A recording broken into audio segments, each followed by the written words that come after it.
Sem mais delongas, eu gostaria de entrar na palavra, mas antes disso, estava me esquecendo. Eu não sei se vocês observaram, mas até aqui só tiveram corintianos pregando a palavra. Vocês repararam isso? Eu acredito que existem pelo menos duas coisas que Deus quer dizer aqui nessa igreja. A primeira delas é que talvez haja uma necessidade de restauração, e Deus trouxe os profetas aqui. Mas a segunda delas é uma responsabilidade para mim não deixar baixar o padrão com relação a tudo quanto foi compartilhado por aqueles que me antecederam. Mas brincadeiras à parte, eu gostaria de ministrar uma palavra que eu intitulei como um convite à maturidade, ou como a necessidade de se partir o pão. E em base dessa proposta, eu gostaria que nós utilizássemos a carta de Paulo aos Coríntios, a primeira carta de Paulo aos Coríntios, para que houvesse maior compreensão, uma transferência de coração sobre aquilo que eu quero dizer. Mas antes de lermos o texto base, eu quero fazer algumas considerações iniciais, sendo que a primeira delas é que, segundo Nancy Pierce, no seu livro Verdade Absoluta, ela diz que tudo quanto Deus faz, Ele faz sob uma perspectiva glocal. Deus, sempre que se move, Ele tem em vista encontrar o coração das pessoas de forma individual, mas todas as investidas, as ações de Deus no âmbito individual, tem a expectativa de que se reverbere de forma coletiva. Então, embora essa palavra tenha como objetivo tocar o seu coração, de semelhante modo se espera que não saiamos daqui como negligentes ouvintes, mas operosos praticantes, e os efeitos produzidos de forma individual ecoem de forma coletiva. É importante que tenhamos clareza sobre isso. E em segundo lugar, eu não acompanhei a preleção, a ministração do João Paulo, mas por alguns vídeos que eu assisti nos stories do Instagram, eu percebi que a linha em que todos os preletores trafegaram foi essa, sob um prisma de restauração dos fundamentos na edificação da igreja. E é importante deixar claro que existe um tripé, existem pelo menos três coisas que o Senhor tem falado de forma latente ao meu coração. Em primeiro lugar, sobre a importância de se viver em comunidade, de se viver o estilo de vida de uns aos outros. Em segundo lugar, sobre a necessidade da prática, do exercício de um discipulado bíblico. Mas em terceiro lugar, sobre a fundamentalidade e o resgate, o apreço pela sã doutrina. Eu acredito que esses são dias em que o Senhor quer poupar a nossa geração de uma manietação que acontece no âmbito religioso e propiciar emancipação bíblica. Bill Johnson diz o seguinte, que a verdadeira libertação que uma pessoa experimenta não é quando ele migra de um sistema mundano caído e adere a uma religião, mas a verdadeira libertação, ao ser propiciada ao homem, é quando ele sai de um ambiente caído, passa pela experiência do novo nascimento, e preste atenção, e movido pela palavra e pelo Espírito, ele começa a pensar por si mesmo. Eu acredito que esse é um tempo de emancipação bíblica, e como eu disse a vocês, nós iremos discorrer tendo por base a epístola aos Coríntios, e antes que leiamos o texto base, se faz necessário contextualizá-los sobre o porquê dessa epístola ter sido escrita. E a primeira questão é que a cidade de Corinto compunha a Grécia Antiga, e a cidade de Corinto era um dos principais centros comerciais e econômicos da Grécia Antiga. E o apóstolo Paulo escreve essa epístola tendo em vista exortar, tendo em vista encorajar a igreja de Corinto a viver de modo digno a sua vocação, andando como filhos maduros. Preste atenção, o Evangelho de João, no capítulo 1, versículo 12, diz que todos quanto passaram pela experiência de novo nascimento se tornaram filhos de Deus. Só que o novo nascimento por si só, embora nos torne filhos, ainda faz com que sejamos imaturos, e se espera que progridamos com relação à nossa salvação. A palavra filho no original possui pelo menos duas variações, sendo que a primeira delas é teknon, que significa filho imaturo, o qual o apóstolo Paulo, no capítulo 4 de Efésios, exorta para que não sejamos como meninos, agitados de um lado para o outro, movidos por todo vento de doutrina, pela astúcia dos homens que induzem ao erro, mas que, seguindo a verdade em amor, cresçamos em tudo naquele que é a cabeça, Cristo Jesus, o qual compõe, faz parte de um corpo. Então a primeira variação é teknon, mas a segunda delas é huios, segundo os hebraístas, é a pronúncia correta, que é o filho maduro. Se espera que progridamos como filhos maduros. E o apóstolo Paulo, prosseguindo o raciocínio, escreve essa epístola exortando a igreja de Corinto com relação a algumas questões específicas. Por exemplo, exortando-os com relação às divisões e discórdias que estavam acontecendo entre eles, exortando-os com relação ao culto a personalidades que aconteciam, haja visto a cidade de Corinto ser uma cidade de cultura idólatra. Mas por fim, e não menos importante, exortando a igreja de Corinto a exercer, a viver generosidade como estilo de vida, porque embora sendo uma das cidades mais prósperas da Grécia Antiga, essa mesma igreja fez com que o apóstolo Paulo, mesmo tendo condições de ser mantido por ela, que se dispusesse a fabricar, a construir tendas para que não passasse necessidades. Então, esse é o contexto específico que configura a necessidade da escrita dessa epístola. E esse não é o texto base, mas eu vou citar porque é a espinha dorsal da epístola aos Coríntios, o capítulo 3, do versículo 1 ao 7. Eu parafraseio para que se torne mais palatável, compreensível aos ouvintes. E o apóstolo Paulo diz a partir do versículo 1: meus irmãos, quando eu fui ter com vocês, eu gostaria de ter me dirigido como se estivesse me dirigindo a pessoas espirituais, mas eu percebi que na verdade vocês não são espirituais, mas vocês são carnais, e é por esse motivo que eu dei a vocês leite de beber e não alimento sólido. Porque quando eu chequei em loco, existia um ambiente de discórdias, facção, divisão, e comportamentos tais são comportamentos condizentes a uma postura carnal. E como se não bastasse, quando fui ter com vocês, alguns estavam dizendo: eu sou de Paulo, eu sou de Apolo, e com isso eu apresento uma evidência de que realmente vocês têm andado segundo o curso desse mundo. Porque quem é Paulo ou quem é Apolo? Não são eles porventura instrumentos da proclamação da graça salvífica de Cristo sobre as suas vidas? Eu plantei, Apolo regou, mas quem deu o crescimento foi o próprio Deus, de forma que quem planta e quem rega nada são, mas Deus que dá o crescimento.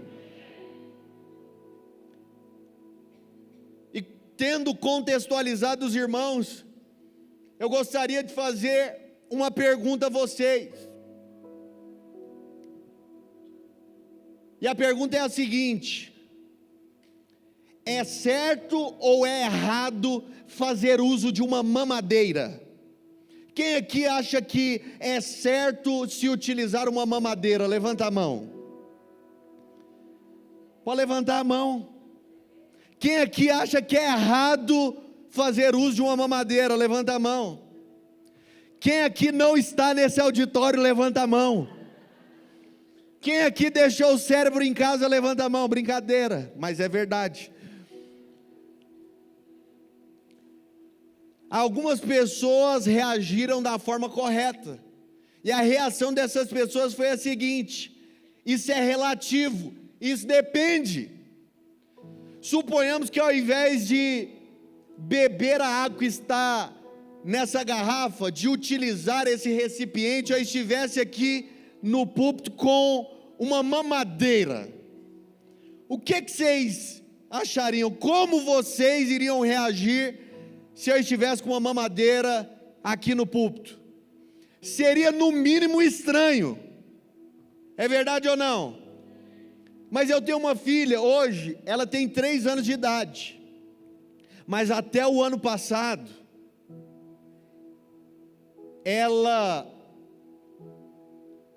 tinha 2 anos de idade, ela dormia em um berço, embora com 2 anos de idade, ela tentasse fuga todos os dias do berço para minha cama, mas tecnicamente era para que ela dormisse no berço.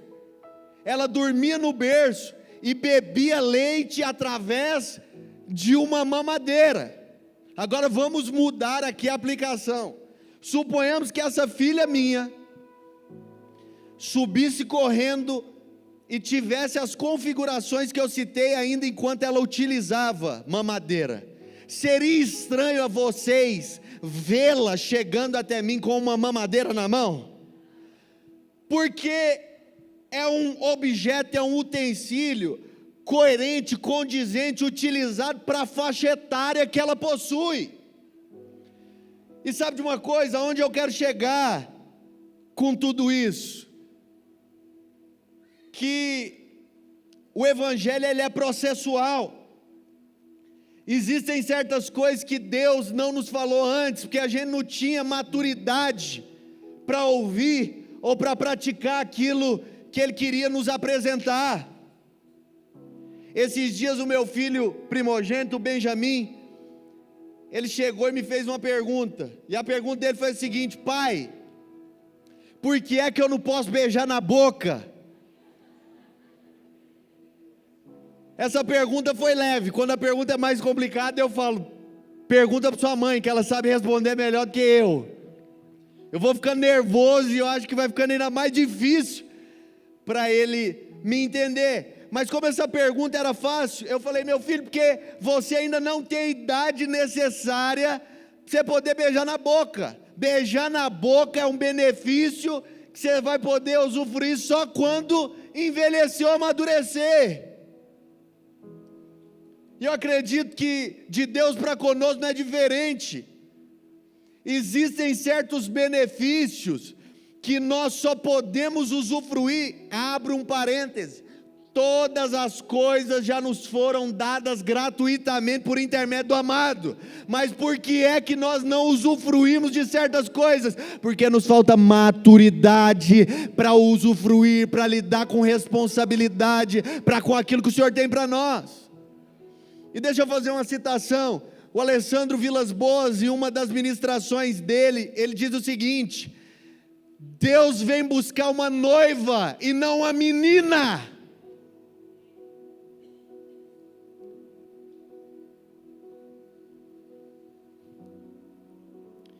E no processo de maturação, maturidade, existem certos hábitos que precisam ser abandonados. Sabe de uma coisa? No ano passado, a gente, pela graça e para a glória de Deus, desfraudou a Maitê.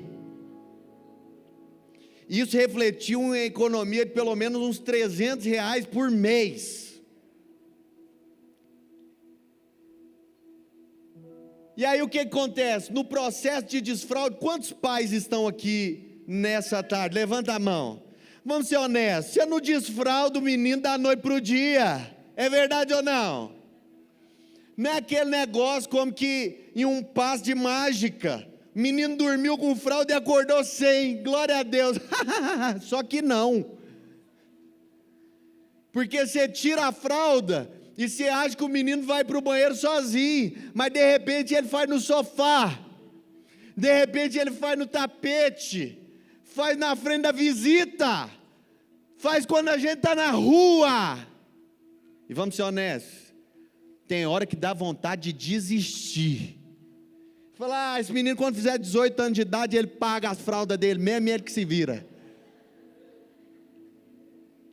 Mas gente, mesmo sendo difícil, nós não poupamos esforços para que ele corresponda ao processo sobre a vida dele. Nós não cruzamos os braços, por quê? Porque importa, porque tem valor, porque é necessário. Sabe de uma coisa?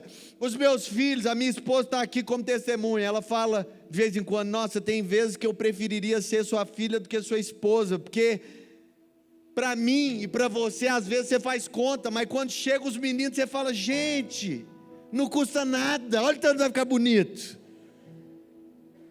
Eu não poupo esforços para investir nos meus filhos, mas sabe de uma coisa, eu não vejo a hora que eles progridam, eu não vejo a hora que eles tenham condições de andar com as próprias pernas, eu não vejo a hora que eles correspondam e eles possam se assentar à mesa e falar de igual para igual.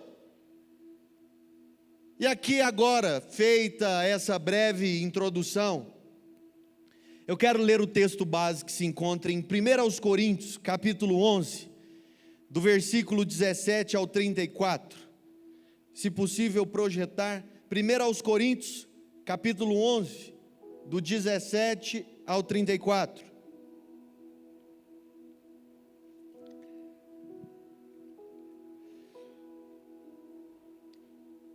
Esse texto, ele tem um título, e na ARA, o título desse texto é, e eu estou citando só para que você entenda onde eu quero chegar, a instrução quanto à celebração da ceia do Senhor. E o apóstolo Paulo, autor da epístola, diz, nisto porém vos prescrevo, não vos louvo, porquanto vos ajuntais não para melhor, e sim para pior, porque antes de tudo estou informado, haver divisões entre vós, quando vos reunis na igreja, e eu em parte o creio, porque até mesmo importa que haja partidos entre vós, para que também os aprovados se tornem conhecidos em vosso meio. Quando, pois, vos reunis no mesmo lugar, não é a ceia do Senhor que comeis, porque ao comerdes, cada um toma antecipadamente a sua própria ceia, e há quem tenha fome, ao passo de que há também quem se embriague. Não tendes porventura casas onde comer ou beber? Ou menosprezais a igreja de Deus e envergonhais os que nada têm? Que vos direi? Louvar-vos-ei? Nisto certamente não vos louvo.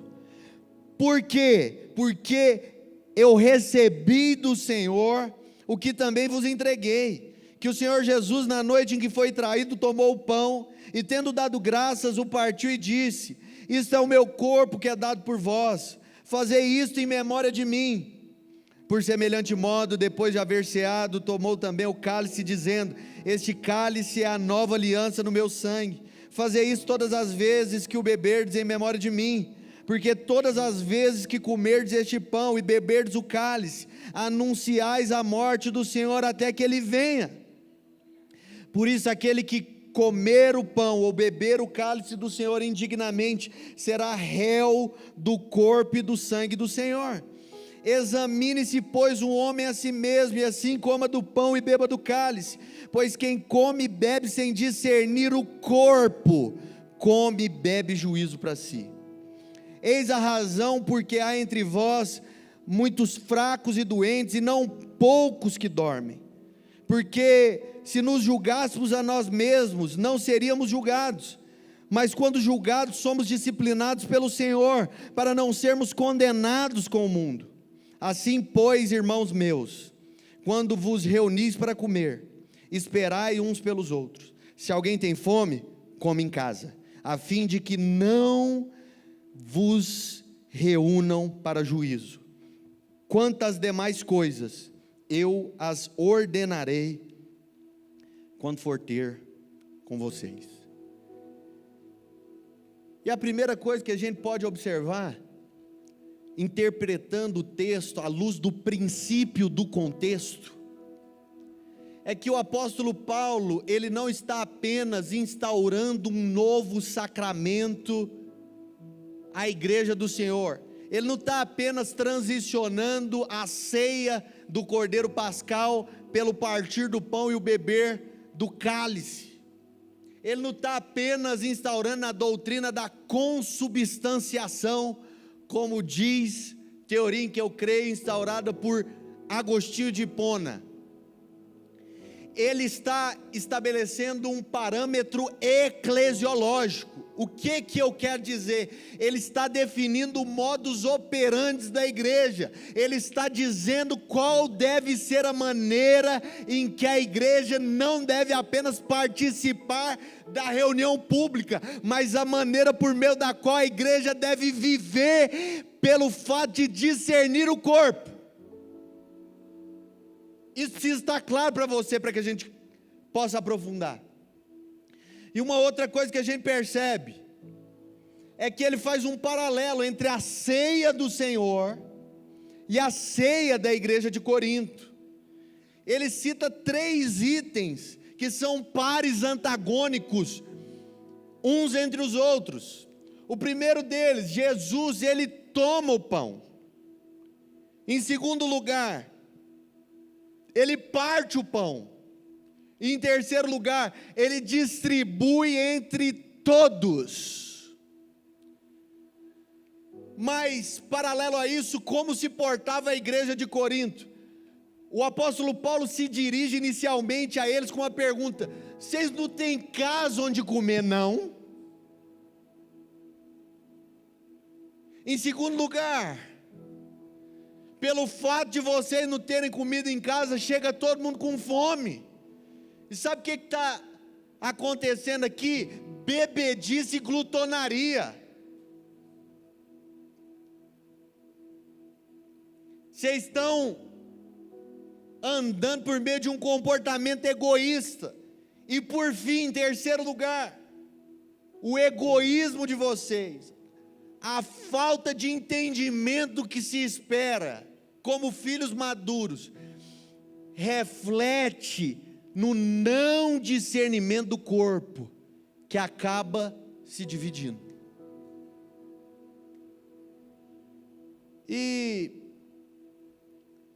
aplicando o texto, você vai perceber, todas as vezes que você for me ouvir pregar, de hoje em diante, eu sigo o seguinte raciocínio: eu leio o texto, eu explico o texto e eu aplico o texto. Então vou aplicar o texto. Durante muito tempo, isso não é novidade para a maioria aqui, eu desempenhava um serviço de atendimento ao público, na antiga comunidade de fé que eu pertencia. E acontece que, no desempenho dessa função, muitas pessoas me ligavam no final de semana fazendo a seguinte pergunta: quem é que vai pregar no domingo?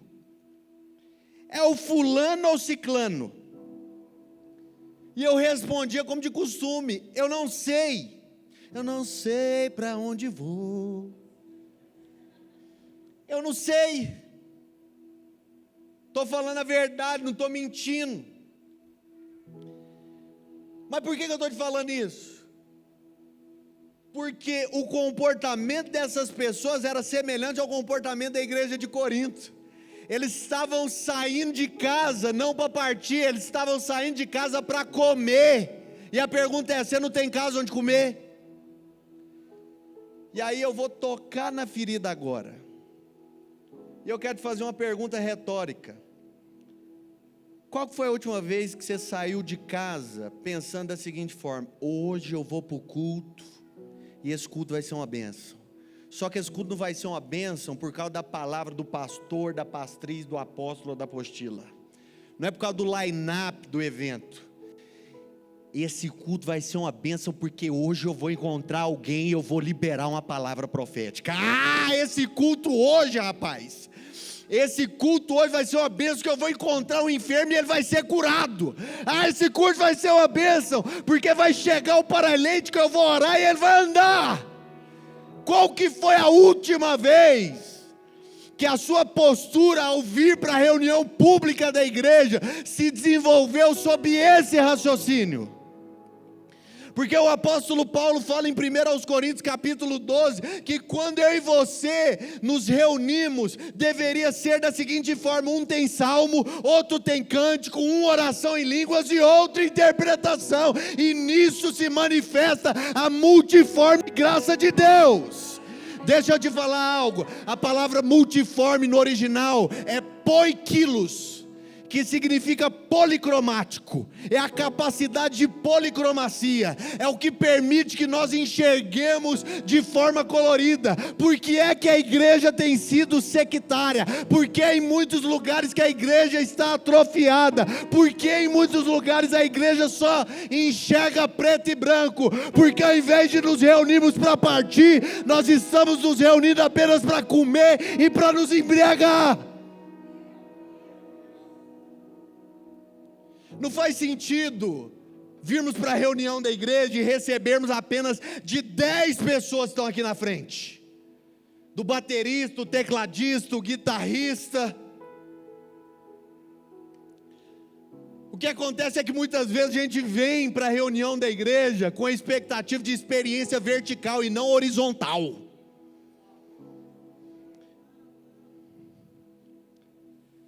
O problema é que muitas vezes nós contemplamos o cabeça e nos esquecemos do corpo.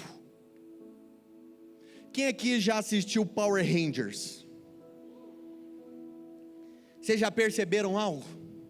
O Megazord só é formado quando todos os Power Rangers se unem um ao outro. Sabe quando o cabeça é enaltecido? Quando todo o corpo se junta. Quando todo o corpo se dispõe a edificar-se mutuamente. Esses dias falaram uma asneira. Falaram o seguinte, que a igreja online irá engolir a igreja presencial. E eu falei, anátema. Porque eu não acredito em igreja online. E olha que eu sou dono de uma agência de publicidade. Eu acredito em uma ferramenta de transmissão online, porque a igreja bíblica é a igreja de uns aos outros, é a igreja da vida na vida, é a igreja que não está apenas comendo, é a igreja que está partindo. Em Lucas, capítulo 24, versículo 13, é um texto conhecido pelos membros dessa comunidade de fé. Jesus está a caminho de Emaús, e ele está lá, com os dois viajando o caminho, e até então, ninguém tinha percebido o que estava acontecendo. Eles estavam indo para Emaús. Emaús é uma região de águas termais, como o Rio Quente, que nesse climinha não ia ser nada mal, com vista a descansar. E o que acontece? Enquanto eles estavam com Jesus pelo caminho, o coração até ardia, mas os olhos não haviam sido abertos. Mas o que acontece? Quando o pão é partido, os olhos se abrem. Deixa eu te dizer, Cristo não é visto no pão comido, Cristo é visto no pão partido. E é quando nós partimos o pão que os olhos se abrem. Deixa eu te falar algo. A revelação, o entendimento é superior ao poder. Sabe por quê? Porque eu me esqueço do que eu experimentei, mas eu não me esqueço daquilo que eu entendi. É interessante o que acontece na primeira multiplicação dos pães e dos peixes. Marcos 6 e João capítulo 6. O que acontece? Jesus havia pregado exaustivamente ao povo. E existem muitas pérolas lançadas no capítulo 6 do Evangelho de João. Versículo 48, porque eu sou o pão de Deus que desce do céu e dá a sua vida ao mundo. Porque assim como do Pai eu vivo, porque dele eu me alimento, aquele que se alimenta de mim, por mim viverá. Porque a minha palavra é a verdadeira comida, e o meu espírito é a verdadeira bebida.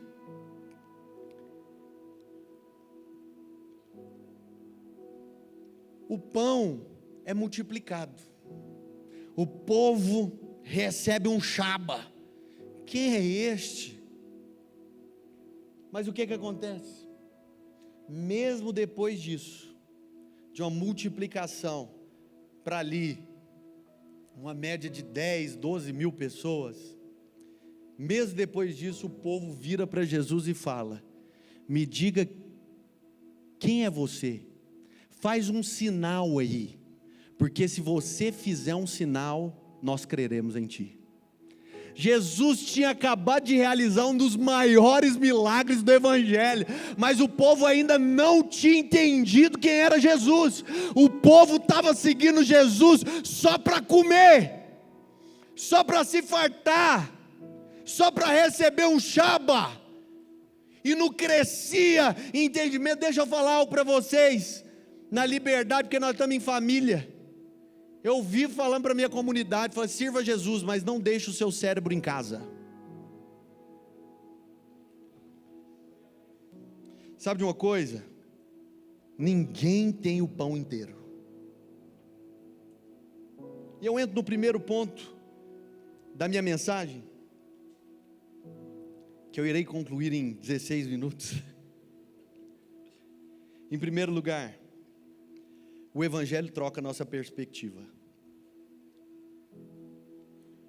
Deixa eu te dizer, as nossas reuniões, elas não deveriam ter uma ênfase, embora pudéssemos, embora seja legítimo utilizar todo o aparato tecnológico que nos está disponível, mas as nossas reuniões não deveriam ter uma ênfase em uma experiência sensorial, mas sim numa experiência pedagógica.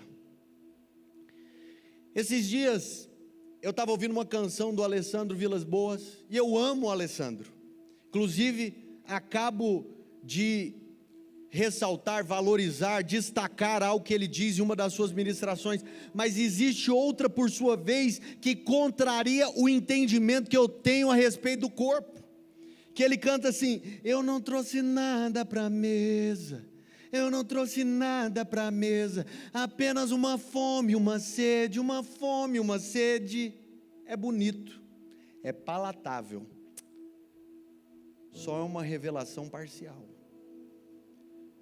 porque a experiência da mesa não deve ser uma experiência apenas para comer, a experiência da mesa deve ser uma experiência para partir, não deve ser uma experiência apenas para eu experimentar. Deixa eu contar algo para vocês. Eu tenho uma irmã, e a minha irmã, ela cursou teologia em Moçambique, no continente africano, por 2 anos. Na ocasião, por ser um trabalho pioneiro, a igreja cresceu de forma extraordinária. A igreja, por sua vez, quando eles chegaram, tinham 800 membros, e quando eles saíram de lá, tinham 4.000 adultos e 12.000 crianças. Foi algo extraordinário. E acontece que, pelo crescimento significativo da igreja na cidade, eles tiveram que abrir outros campos, outros prédios, e a minha irmã estava pastoreando uma dessas comunidades, e um dia ela estava conduzindo o momento do ofertório, da generosidade, e ela falou sobre o privilégio de se contribuir, de participar, e ela conta que olhou para uma criança, os olhos daquela criança se transformaram em cântaros de água, ela começou a chorar, e ela ficou sem entender. De repente aquela criança sai do prédio da igreja, ela não podia interromper a reunião. Quando termina a reunião, é de costume que os pastores fiquem conversando, orando pelos membros, é verdade ou não é? Mais ou menos 30 minutos depois da reunião ter acabado, volta aquela criança, com uma única moeda. E ela fala: pastora, você falou com tanta paixão, com tanta verdade, que o meu coração foi tomado de tal forma que a única moeda que nós tínhamos em casa, nós tivemos que trazer para cá, porque nós não aceitamos ficar de fora de tudo isso quando você estava dizendo. E ela perguntou: onde você mora, meu filho? Ele falou: eu moro em tal lugar, o que era equivalente a 3 quilômetros de distância. Então aquela criança andou 6 quilômetros, 3 para ir, 3 para voltar, a pé. Porque embora aparentemente aquela criança moçambicana, onde os moçambicanos vivem com menos de $1 por dia, não tivesse nada para partir, em Cristo Jesus, ela já havia recebido mais do que o necessário, ela já havia recebido aquilo que era suficiente. Esses dias, eu estava com o Dênio, que é o pastor, presidente da rede de igrejas no Brasil, e ele estava me contando, ele falou: Rodrigo, eu fui na igreja do fulano, e quando eu fui na igreja do fulano, terminou a reunião e veio uma jovenzinha me procurar, e essa jovenzinha falou: pastor, eu fiquei sabendo que o senhor ia vir aqui, eu estava tão empolgado, porque eu te acompanho pela internet, e eu pensei, eu tenho que fazer um bolo para esse pastor. Aquela pessoa tinha algumas necessidades especiais, ela tinha uma limitação financeira, e ela prossegue o raciocínio falando: só que pastor, quando eu fui avaliar as minhas economias, não era o montante suficiente, e aí eu fui e falei: não vai dar para fazer o bolo, mas eu também não posso chegar de mão vazia, e o meu dinheiro só era suficiente para comprar um pacote de bolacha, e pastor, eu vim aqui honrar a sua vida. Eu vim aqui honrar a sua vida, porque eu acredito naquilo que você carrega. Ele me conta que estava com aquele pacote de bolacha na mão. Ele falou: cara, eu fiquei com vontade, foi de dar uma oferta para aquela menina, mas na hora o Senhor falou ao meu coração: Dênio, tudo o que eles precisam são de mim, e tendo a mim, eles têm mais do que suficiente. É necessário que eu e você mudemos a nossa perspectiva ao recebermos o Evangelho. Mas presta atenção, nós vamos progredir. No capítulo 4 do Evangelho de João, a Escritura diz algo muito interessante, que era necessário que Jesus passasse por Samaria. Só que para ir para Jerusalém e passar por Samaria, Jesus acrescentou 5 quilômetros a mais do percurso que ele deveria traçar, prosseguir, percorrer. Era necessário ele encontrar aquela mulher. E quando ele chega e encontra aquela mulher em frente ao poço que Jacó havia cavado, ele começa a dialogar com aquela mulher. Era mais ou menos meio-dia, a mulher estava lá pegando água. E eu te faço uma pergunta: quem é que começa o dia meio-dia? Eu sei que os adolescentes vão ficar indignados comigo que você acorda 2 horas da tarde. Não fica acusado, vai, não peques mais, brincadeira, mas é verdade. Por que aquela mulher está vindo meio-dia? Pegar água para lavar roupa, pegar água para fazer comida, porque culturalmente falando ela não era bem vista. E por que ela não era bem vista? Porque aquela mulher, como ela relata no diálogo com Jesus, já havia tido 5 maridos, e agora estava no 6º casamento. Presta atenção o que Jesus está falando com ele. A gente tem que ler a Escritura muito mais do que o literal. Segundo a tipologia dos números, o número 6 na Bíblia aponta para o número do homem, o número 5 aponta para responsabilidade humana, e o número 6 aponta para o número do homem, porque o homem foi criado ao 6º dia. Jesus vira para aquela mulher que acabara de dizer que estava no 6º casamento e fala: se você beber dessa água, você tornará a ter sede. Se você viver a vida tendo por base os seus próprios esforços, se você viver a vida tendo por base a realização, a obtenção da sua própria satisfação, você vai continuar a ter sede. Mas se você beber da água que eu te der, quem sou eu, minha filha? Eu vim para ser o seu 7º marido. Os 6 maridos não resolveram, mas eu sou o 7º marido. E se você beber da água que eu te der, você nunca mais terá sede. Pelo contrário, você será uma fonte a jorrar para a vida eterna. Chegam os discípulos para Jesus, versículo 31, nesse ínterim os discípulos se dirigiram a Jesus e disseram: mestre, come. Mas ele lhes respondeu: uma comida tenho para comer que vós não conheceis. Questionaram uns aos outros: porventura ele teria trazido o que comer? Mas Jesus exclama: a minha comida consiste em fazer a vontade daquele que me enviou e realizar a sua obra. Aí ele fala: gente, nós estamos no mês de abril, olha para os campos. Vocês olham para os campos e falam que ainda vai demorar um tempo. Vocês olham para os campos e estão falando que a colheita vai acontecer entre outubro e setembro. Mas eu digo para vocês: erguei os olhos e vede, porque os campos já branquejam para a ceifa. Eles não estavam entendendo nada. O que acontece? Aquela mulher que encontra o 7º marido volta para a sua cidade. Chega na sua cidade e fala: gente, eu conheci um profeta, ele é o Messias prometido, ele é o Deus Emanuel. E segundo Flávio Josefo, historiador hebreu, aquela mulher vai com 4.300 pessoas diante de Jesus, e ele está falando: eu estou mudando suas perspectivas, eu estou mudando o seu entendimento, porque você acabou de nascer de novo, mulher, e naturalmente falando sobre a perspectiva terrena, você não ia ter nada para a mesa, mas como eu sou tudo do qual você necessita, você tem mais do que o suficiente. Pode erguer os olhos, apóstolos, os campos estão brancos para serem colhidos.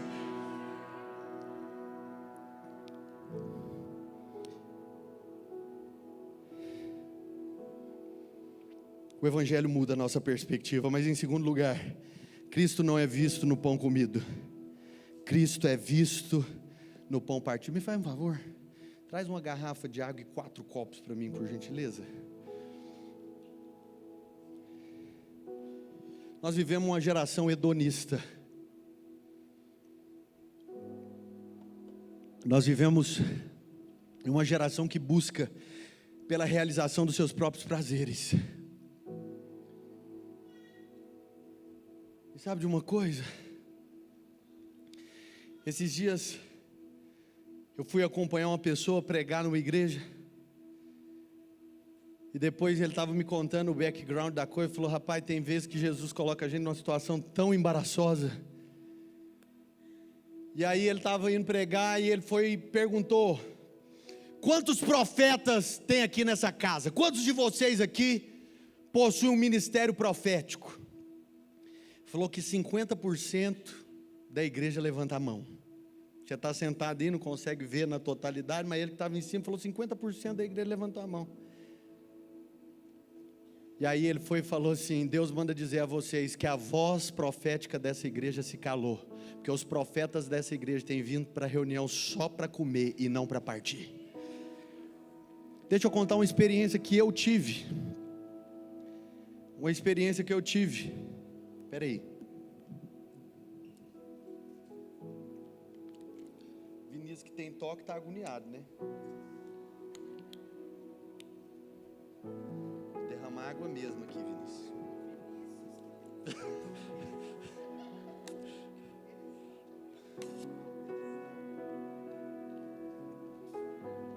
Gente, eu não sei vocês, mas geralmente quando eu fazia comunhão, o parâmetro que a gente utilizava para contribuição era o kit crente. Vocês lembram disso?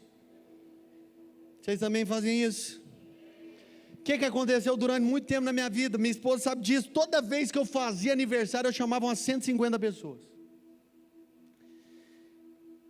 E durante um tempo, mesmo trazendo essa orientação, sempre no meio do aniversário eu tinha que sair para comprar pelo menos mais uns 5, 10 quilos de carne.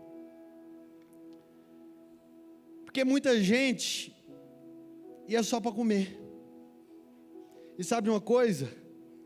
A maneira de eu externalizar a indignação é orando. Eu falei, Deus, mata eles, brincadeira. Deus, não é possível. Que mentalidade avarenta que é essa? E me posicionei em indignação com isso. Sabe de uma coisa? De um tempo para cá, eu tenho a prova testemunhal disso. Toda vez que a gente faz churrasco, sobra carne para pelo menos mais um churrasco. O que o Senhor espera de nós? É que a gente venha para viver igreja, para ser igreja, não apenas para comer à custa dos outros, mas para a gente propiciar mais do que o necessário. Esses dias eu estava conversando com o irmão da igreja, falei, irmão, que bênção, Deus tem te usado de forma tão poderosa, por que você não lidera um GC, que é o nome que utilizamos, a terminologia, a abreviação para os pequenos grupos, no caso de vocês, um GR, e ele falou, pastor, porque é complicado demais, com perdão da palavra, o povo acha que a gente é burro de carga, para você ter uma noção, esses dias para trás o irmão estava indignado comigo, porque eu nunca tinha ligado para ele, e aí eu fui no irmão e falei, pô, parece que você está grilado com fulano, porque ele nunca te ligou. Ele falou assim, é verdade, estou grilado. Aí eu perguntei para o líder, falei, cara, você nunca ligou para ele. E aí ele virou para mim e falou assim, pastor, mas ele também nunca me ligou. Aí eu falei, errado esse líder não está, né? Por quê? Porque a mentalidade que se construiu é que alguns produzem e os outros apenas usufruem. E o Senhor estava falando comigo esses dias, falando, Rodrigo, a reunião na igreja, ela não deveria ser uma reunião do copo vazio, mas uma reunião das garrafas cheias. Vamos colocar um exemplo, os irmãos vêm para a reunião da igreja, vem o Marcos, tem que resolver o problema teológico do Marcos, então vamos encher o copo do Marcos. Vem o Vitor, temos que resolver os problemas financeiros do Vitor. Vem a Larissa, a gente tem que aconselhar ela, porque os pacientes dela não deixam ela trabalhar nos dentes deles. E aí vem o Vinícius, encheu o saco porque eu derramei água no púlpito dele. Chega na outra semana, é a mesma coisa, aí tem que encher o copo de todo mundo.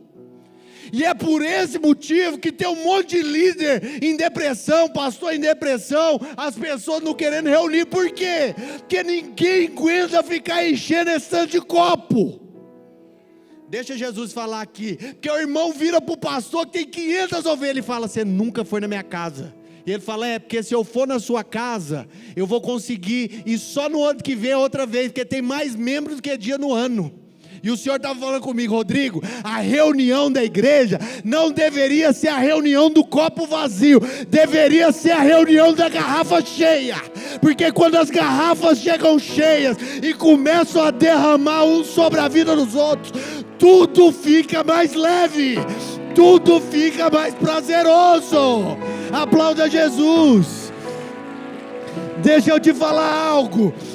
Basta, chegou a hora, já deu, vivermos esse estilo de igreja onde as águas só dão nos tornozelos, onde o líder de adoração tem que espremer para tocar seu coração, onde o pastor tem que liberar uma palavra ungida para falar com você, onde você vem aqui só para receber. Chegou a hora de nos levantarmos para começar a destilar, para começar a derramar, porque aí essas águas que estavam no tornozelo, elas vão vir para o joelho, elas vão vir para os lombos, elas vão vir para os ombros, e elas vão dar nado nesse lugar.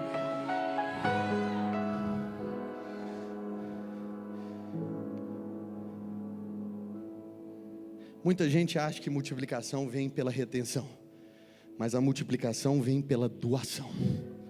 A Maitê até o ano passado, ela tinha um costume, ela falava, tudo meu. Você falava, Maitê, me dá esse Pringles, tudo meu. Tudo meu. Já entendi. Tudo meu. Uma das primeiras coisas que a gente tem que ensinar o filho a falar, é deixar de dizer meu ou eu e falar é nosso, tudo nosso. E esses dias eu estava orando, eu falei, Jesus, por que eu não tenho fluído tanto mais em palavras de conhecimento?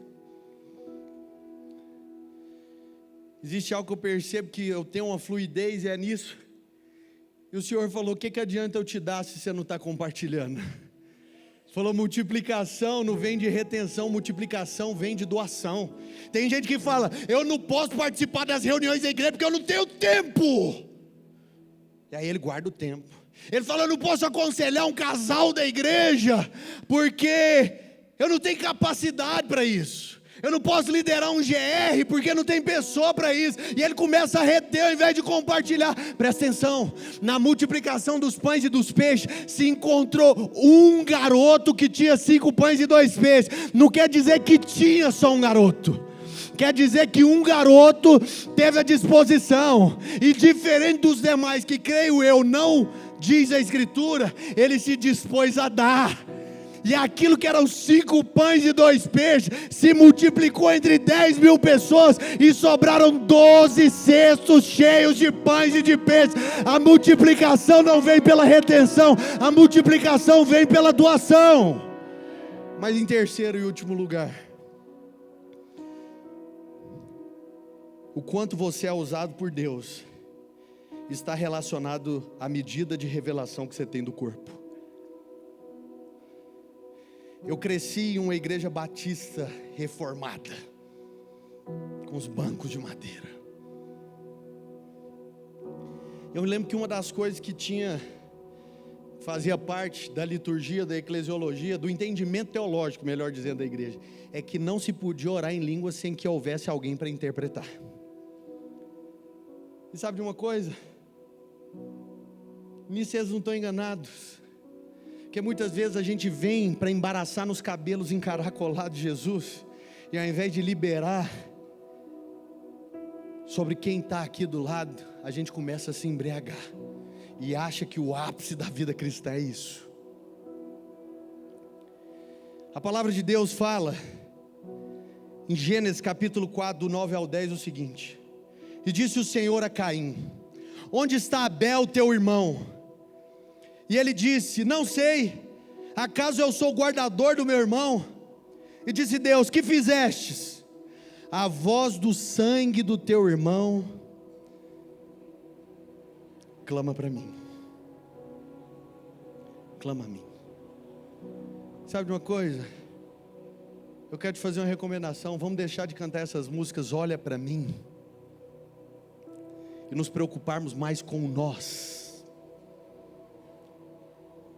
Deixa eu te falar algo. Não vem para a reunião da igreja para olhar o cardápio, para ver se o seu casamento pode ser abençoado, se as suas finanças podem ser mudadas, se você pode ser beneficiado. Venha para se colocar como um próprio sacrifício nesse lugar. Deixa eu te dizer, o primeiro Adão caiu porque comeu, mas o segundo Adão ressuscitou dentre os mortos porque ele partiu o pão. É interessante que aqui em Gênesis capítulo 4, Caim está dialogando com Deus, e Deus pergunta: cadê seu irmão? E ele está falando: o que eu tenho a ver com meu irmão? E é interessante que em Lucas capítulo 22, verso 32, Jesus está dialogando com Pedro. Jesus fala para ele: Pedro, o diabo quis te peneirar, mas eu roguei ao Pai por causa de você. Sabe de uma coisa, Pedro? Quando você amadurecer, cuida dos seus irmãos. Abel se esquivou da responsabilidade dos seus irmãos, mas Pedro, como diz em Gálatas capítulo 2, se tornou coluna da igreja de Jerusalém, porque ele foi pela via inversa e abraçou os seus irmãos. E eu caminho para o encerramento nisso. Os irmãos da adoração podem me ajudar.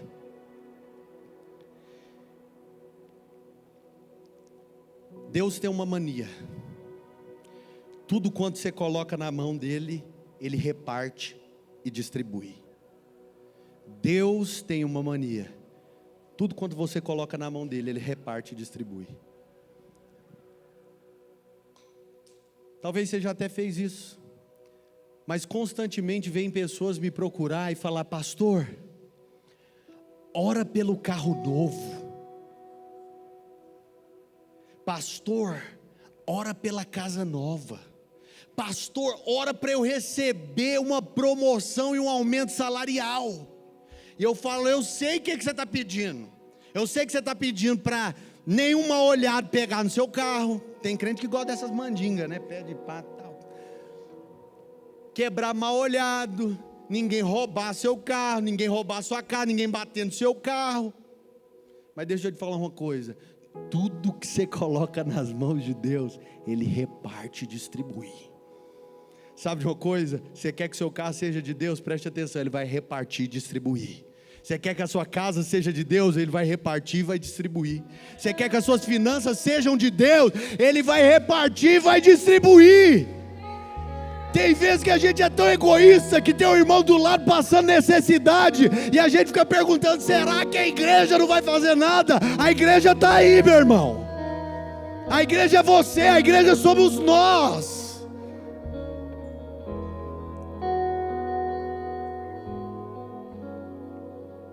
Jeremias é o último texto que eu leio. 2,13 diz assim: porque 2 males cometeu o meu povo. A mim me deixaram o manancial de águas vivas e cavaram cisternas rotas que não retêm águas. Deixa eu te dizer, algumas regiões de Israel eram escassas, eram secas, não recebiam chuva. O que os fazendeiros faziam? Em um determinado espaço do terreno, eles cavavam cisternas para poderem beber e irrigar a plantação. Só que o que acontece? Essas cisternas eram barrentas, elas tinham contaminação, e o povo ingeria água e começava a passar mal. É por esse motivo, inclusive, provavelmente que o apóstolo Paulo recomenda que Timóteo beba um pouco de vinho para quebrar os organismos que traziam contaminação naquela ocasião. Mas além disso, ele está falando, as cisternas eram rotas, elas eram rachadas. Você chegava num dia, tinha um tanto de água, chegava no outro, tinha menos, chegava no outro, tinha menos. E o que o Senhor estava falando? O povo começou a cavar cisterna, o povo começou a viver uma vida embaixo do que ele pode cavar. Vocês deixaram o manancial de águas vivas. Como que nasce o manancial? O manancial nasce através das águas das chuvas, só que encontram uma frecha na terra, passam por entre as rochas, recebendo a purificação necessária, e formam bolsões de água debaixo da terra. Ele falou, vocês cometeram mal, vocês me deixaram, e a consequência disso é que vocês preferiram viver naquilo que vocês podem construir, ao invés daquilo que eu posso lhes dar. Sabe de uma coisa? É hora de nós deixarmos de beber água de cisterna e começarmos a beber água das fontes. É hora de nós deixarmos de viver uma vida a partir do que eu e você podemos cavar, para receber daquilo que só Deus pode fazer. Deixa eu te dizer, chega de querermos produzir um avivamento artificial, um avivamento híbrido, um avivamento estético, porque Deus quer mexer na sua estrutura. Deus não quer mexer no acabamento, Ele quer mexer na fundação da sua vida. Se coloque de pé, se coloque de pé. Sabe como eu e você abalamos uma cidade? Sabe como é que eu e você abalamos uma cidade? O Senhor fala para aquela mulher em João capítulo 7, no último dia da festa. Na verdade, 3 capítulos à frente, no último dia da festa, Ele exclamou dizendo: aquele que tem sede, venha a mim e beba, e daquele que crê em mim, como diz a Escritura, do seu interior fluirão rios de águas vivas. Quem aqui já tomou banho de piscina? Você já percebeu que a gravidade, que a força da gravidade faz com que entremos na piscina, tudo fica mais leve? Sabe de uma coisa? O ambiente da igreja deveria ser assim também. Sabe por quê? As pessoas chegam aqui cansadas, pesadas, sobrecarregadas, mas a partir do momento que eu e você deixamos esse rio fluir, tudo fica mais leve. E como ministro de Deus, eu quero profetizar que se as coisas estavam pesadas, elas vão se tornar leves. Eu quero profetizar que essa igreja, essa comunidade, os cristãos que estão aqui, eles não virão para ser igreja simplesmente para comer, eles virão para precisa ser igreja para poder partir. Cristo não é visto no pão comido, Ele é visto no pão partido. E quando nós chegarmos aqui, as águas vão se tornar transbordantes. E eu concluo dizendo: quem aqui gosta de basquete? Algumas pessoas. Eu vou dizer algo que vocês, amantes desse esporte, sabem, que assim como no futebol existe a bola de ouro premiando o melhor jogador, no basquete existe o MVP, que é o prêmio para o melhor jogador de basquete do ano, da liga. No ano passado, esse prêmio completou 65 anos de existência. E eles fizeram uma apuração, que dos 65 jogadores, somente 8 dos vencedores do MVP fizeram parte do time vencedor da liga. E com isso a gente conclui o seguinte: sabe uma coisa? Sabe quando um time é vencedor? Não é quando ele tem um super astro. Um time vencedor não é quem tem o melhor jogador, não é quem tem ali o Michael Jordan, não é quem tem ali Mark Barkley, não é quem tem o melhor jogador, é quando ele sabe jogar em coletividade, é quando ele sabe partir o pão. Deixa eu te falar uma coisa: é hora de nós deixarmos essa vida de estrelismo, essa vida de valorizar as nossas migalhas, para nós vivermos um estilo de vida que parte o pão, para nós vivermos um estilo de vida em comunidade. Eu gostaria que nessa hora você erguesse as suas mãos. Nós vamos cantar um cântico de adoração a Deus, e em seguida nós vamos partir o pão uns com os outros. Se você pode, erga suas mãos. Vamos adorar ao nome do Senhor.